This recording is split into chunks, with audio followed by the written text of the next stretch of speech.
Wuthering Waves is one of the gacha games that the community looks forward to. Ever since it was released, I've been enjoying every detail that the game has to offer. As of recording, I'm at junior level 33 and I've been playing 1.0 in a somewhat decent setup. Hello everyone, Zay here, and I will talk about things that I like and dislike about the game. Wuthering Waves' combat system is one of the highlights of the game. Coming from someone who grew up liking games like Monster Hunter, fighting bosses or even mobs is really satisfying that I don't even know how much time I spent playing the game. From dodging, parrying, and switching between characters, the combat system is engaging and creative that the only limit is your imagination. I've seen a bunch of people in the community play around with the mechanics, and it's so cool seeing those combat techs being implemented in the game. The difficulty of the game varies depending on what type of player you are, which is a good thing since it caters a variety of audience. If you are somewhat of a casual player, you can beat the game easily by out-leveling everything and upgrading your resources. If you want a bit of a challenge, you can try to fight enemies beyond your level, like the Red Mist monsters, which are monsters that are high level and scattered throughout the map. Speaking of challenge, I finished majority of the game's content without pulling anything.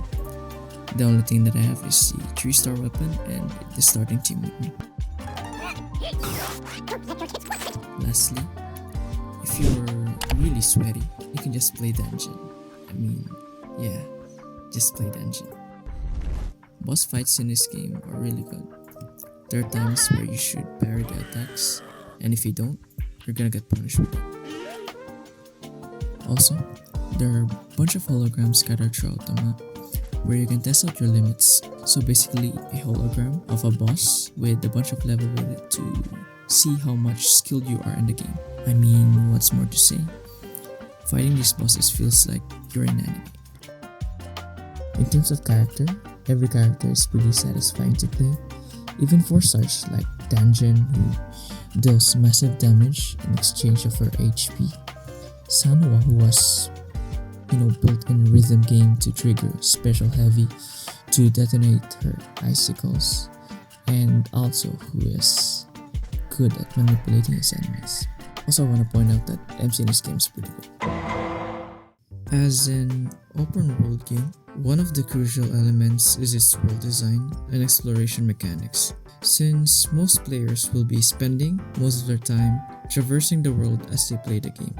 And to my surprise, the game actually did a pretty good job, with a world that has both light and dark themes, which makes you appreciate the scenery, being able to wall run, having unlimited stamina outside of combat, and grappling are some of the few things that make traversing the world really enjoyable. You can literally parkour over two old men talking, which speaks of its incredible movement mechanic. It's not just me.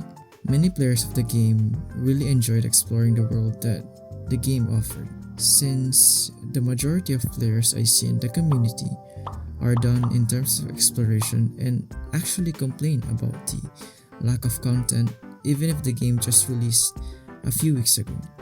I think this speaks about how players enjoyed traversing and playing the game. I also bet that the devs didn't think that the players would be finishing the majority of the game's content in less than 2 weeks, considering that there are a lot of polishing to be made in the endgame since they released the game quite early. And in my case, anyways, compared to Genshin, traversing is better since climbing mountains in Genshin is pain, exploring with low stamina is pain, getting frozen is pain, and playing Genshin is...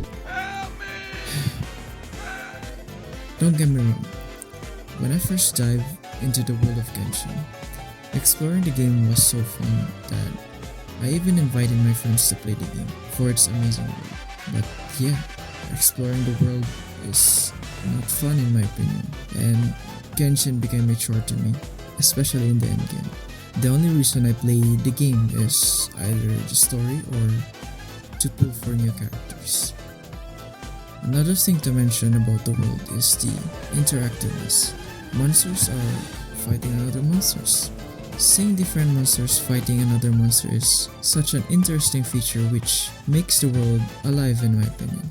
I mean, who doesn't love seeing two bears fighting against each other like, is it just me or... Anyways, another thing to mention is that NPC is not entirely useless. I thought that the soldiers patrolling the world were just decoration in the game, but there is this one instance where they actually helped me fight the mobs, though yeah, they suddenly left when the enemies are few for some strange reason. Lastly, as you explore, you will encounter a bunch of puzzles around the world. The difficulty of puzzles is not that hard where you need to search how to do it, and not that easy wherein even 5-year-old can solve the puzzle. There are few varieties since this game is newly launched, but I actually enjoy solving them. Though there's this one puzzle that made me stuck because I suck at puzzle. How about you? Comment down below if you have a specific puzzle that you got stuck or anything you want to say about the game. Going back to the video. Now let's talk about the story. The story itself is fine, but you know, the voice acting is kinda bad as of now, in my opinion, which creates a ton of hate, especially the story portion of the game. And Yang, I hate to say it, but even though I like her design and gameplay, the acting is pretty bad. Rover, about the sugar pearl.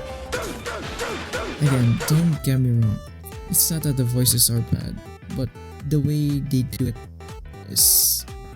yeah, that's not it. Also, to my surprise, some of the side characters / NPCs have better voice acting than majority of the cast. I think it may have something to do with the way the VAs were directed, because there are times when the dialogue doesn't match the actual animation of the characters. Sometimes the line sounds monotonous, and maybe it's not related to the acting itself, but the lines are getting cut out or are being autoplayed, which is not good.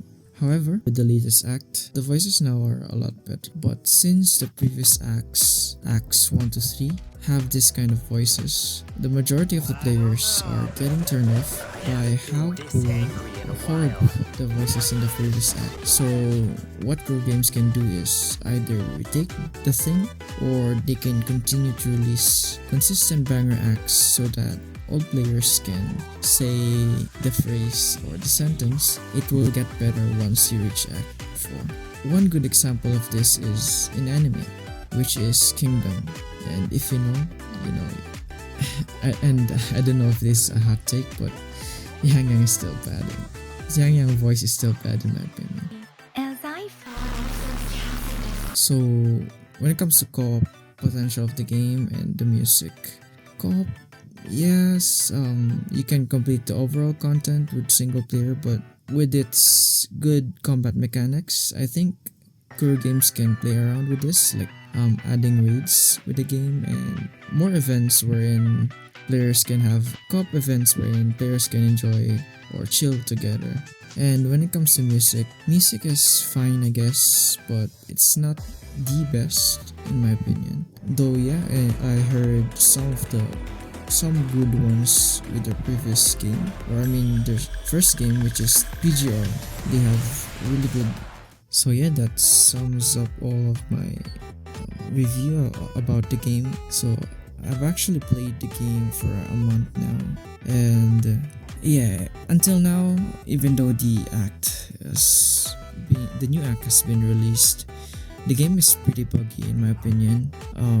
The Thunder Memphis bug, wherein when you parry the clone, the game becomes really buggy and to the point wherein you cannot play the game. Yeah, the voice actings are really bad. Times also the camera issues of the game, sensitivity, those small issues, which makes the game experience really bad. Though yeah, even though they have those bugs, I believe Wuthering Waves have established themselves in the community that their game has the potential to be able to stand to the top. And yeah, What Core Games can do is, first and foremost, is just to fix all the bugs, since there are a lot of bugs. So yeah, that's all for my Wuthering Waves review. I hope you enjoyed the video, and yeah, that's all. Bye bye.